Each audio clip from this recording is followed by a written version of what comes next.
à cette discussion de marché avec l'enjeu des résultats microéconomiques qui sont publiés en ce moment. Et Franklin Pichard qui est à mes côtés en plateau, le directeur général de Kipling Finance. Bonjour Franklin. Bonjour Grégoire. Merci beaucoup d'être avec nous. C'est tout l'enjeu dont on vient de discuter avec Alexandre. L'enjeu des marges. Les résultats du premier trimestre, semble-t-il, vont démontrer que les marges tiennent jusqu'à présent. La question étant de savoir pour combien de temps encore. Voilà, je crois que ça se résume, et Alexandre finissait par ça. Je pense que c'est l'élément très important. La grosse question et le focus des prochaines semaines et des prochains mois sera sur les marges des entreprises. Vous en avez parlé au début de votre intervention en parlant du phénomène chinois automobile. Renault a sorti des résultats incroyables, plus 30%, je crois, autour. Ouais. Mieux qu'attendu, un chiffre d'affaires, tout. Et le titre perd entre 6 et 7% ce matin. Il a perdu 10% déjà en 2 séances, là. Exactement. Ouais. C'était dans les plus fortes hausses de l'année. Elle caracolait, elle surperformait le CAC. Et puis là, on voit que, confronté à une concurrence chinoise, il va falloir revoir sa copie. Est-ce que Renault pourra sauver ses marges? Est-ce que, effectivement, on peut rester campé sur ces idées très européennes du pricing power, où on dit que non, on maintient ses prix parce qu'on a la qualité, mais jusqu'à quel point? Et puis on retrouve ce phénomène un petit peu dans tous les secteurs, un peu partout. Ah oui. Et c'est vrai que on n'en est qu'au début de la saison des publications, et on a été un petit peu porté par le luxe et les banques au départ, mais on s'aperçoit que depuis c'est un peu mitigé. Là, on a une Tesla après la clôture des marchés américains. On va voir l'effet que ça produira aujourd'hui sur la valeur, mais on voit que déjà en dehors du phénomène chinois, l'effet contagion de Renault aujourd'hui, c'est dans les perspectives de l'ouverture de Tesla. Et on parle de Renault, mais Stellantis, Michelin, Valeo, tout le secteur automobile et les équipementiers ne sont pas à la fête aujourd'hui, alors qu'il n'y a encore que quelques jours ou quelques semaines. Là, les chaînes de production et d'approvisionnement s'amélioraient et tout le monde voyait un avenir un petit peu pérenne pour le secteur. C'est intéressant parce qu'entre le luxe et l'auto, on a peut-être 2 extrêmes en matière de pricing power, ou en tout cas d'intensité concurrentielle. Le pricing power est structurel dans le luxe, j'allais dire, quel que soit le régime de croissance ou d'inflation. Ce sont des groupes, et qui l'ont montré encore sur les derniers chiffres du trimestre, qui ont cette capacité quasi permanente de monter leur prix tel qu'ils le souhaitent.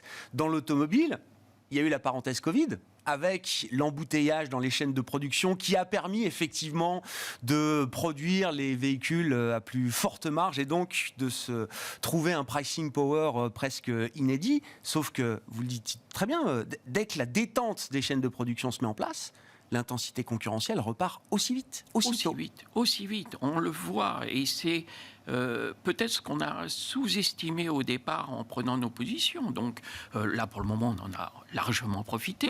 Bien sûr. Mais c'est vrai, mais ça n'est pas vrai que pour l'automobile. Là aussi, vous l'avez évoqué. On a parlé des semi-conducteurs. On a parlé des publications aujourd'hui. On l'a vu avec ASML hier. Les effets collatéraux sur ST Micro, qui était la plus forte hausse des marchés il y a 40% de hausse, c'est ça, depuis le début de l'année. Oui.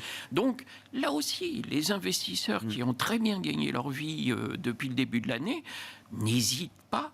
Et s'ils doivent alléger leur position action, quand vous avez pris 40% depuis le début de l'année, et même si vous les aviez avant, parce que l'élan a démarré bien avant le début de l'année, eh bien oui, vous vous posez des questions. Et je trouve que l'environnement, et ça a été un peu dit par Alexandre à l'instant, je pense qu'il y a quand même aujourd'hui moins de motifs à être aussi optimiste sur les marchés pour les semaines à venir. On a un peu tout connu, tout ce qu'il y avait de beau à connaître, on l'a connu. Aujourd'hui, on a eu la clôture d'hier soir, qui était le plus haut historique qu'on ait connu, pas en séance, mais en clôture. Oui. Qu'est-ce qu'on peut espérer de mieux aujourd'hui? Je ne vois pas grand-chose. Et on a des discussions, des publications, des interventions stratégiques et autres qui eux-mêmes ne le voient pas Alexandre aussi le disait. Oui, je vois le plus potentiel de d'action est moins intéressant. Bien sûr. Et on voit une sorte de flottement. On voit des volumes qui sont un petit peu moindres. Hein. On a eu moins de 3 milliards hier. Donc, les investisseurs se posent des vraies questions.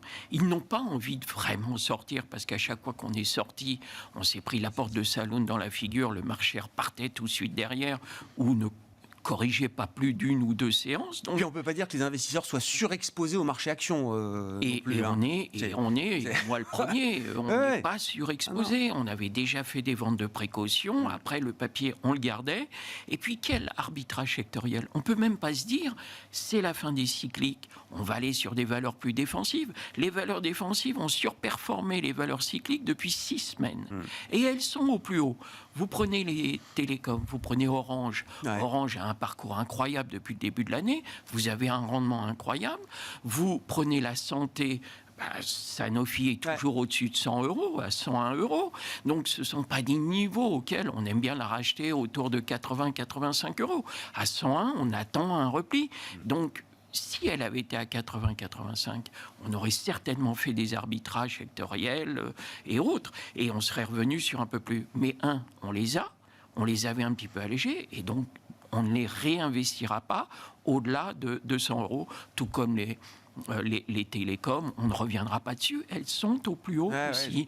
Donc, les indices sont un peu capés et on ne voit pas trop aujourd'hui, à la faveur même des publications qui n'ont pas la même dynamique que celle d'il y a 15 jours, pourraient nous emmener encore plus haut et vers les 8000 par exemple. Donc c'est vrai que c'est une période un petit peu inconfortable. Ouais. Qu'est-ce qui va faire la tendance là dans les prochains mois, les prochaines semaines? Bon, la séquence résultat, on verra comment elle se déroule, on verra comment les marchés réagissent.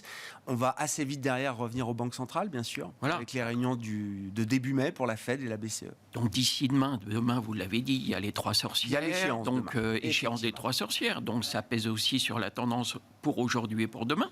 Et puis effectivement, le 3 et le 4 mai, on a la Fed et la BCE.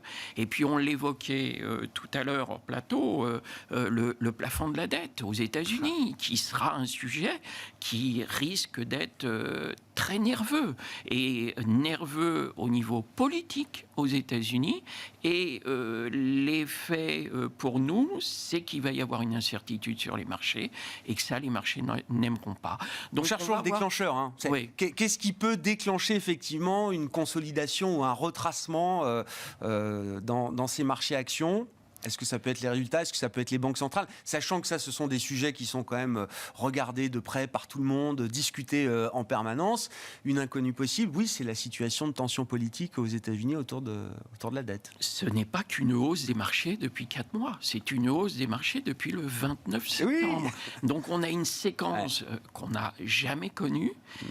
Aujourd'hui, avec quand même ces éléments sur une récession peut-être courte, les taux où la chose n'est pas dite, Alexandre leur disait, on parle de 25 points de base, mais et comme étant la dernière avant une longue pause, c'est-à-dire jusqu'à la fin de l'année. Mais rien n'est moins sûr. Donc effectivement, on a un environnement qui va être complexe et qui ne milite pas, en tout cas, en faveur d'une poursuite de la hausse inconditionnelle des marchés, parce que les éléments ont un petit peu changé aujourd'hui.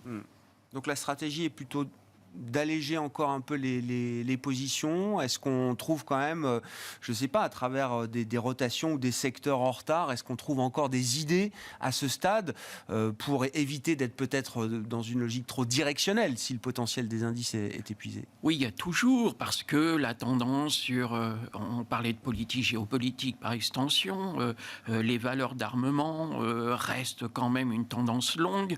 On a eu les taux d'occupation des avions.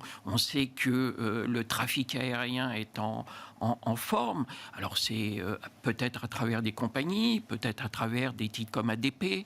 Il y a également toujours les constructeurs, constructeurs ou équipementiers, que ce soit Airbus, que ce soit Safran, que ce soit l'ensemble du secteur. Il y a des titres sur lesquels on peut rester positionné et si on était un petit peu sous-pondéré, de revenir à des pondérations équitables.